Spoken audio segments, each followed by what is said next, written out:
In today's tutorial, I'm going to show you how to turn on and enable autoplay on your Windows 11 laptop, tablet, or desktop computer. So this should hopefully be a pretty straightforward process here, guys. And without further ado, let's go ahead and jump straight into it.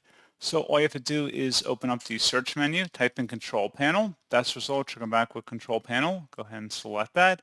Set the view by in the top right to large icons, and then select Autoplay.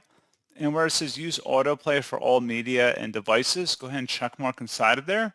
And then you can change what certain media will happen when it encounters autoplay when you plug it in. And that's pretty much it.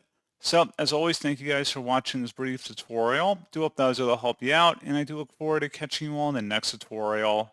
Goodbye.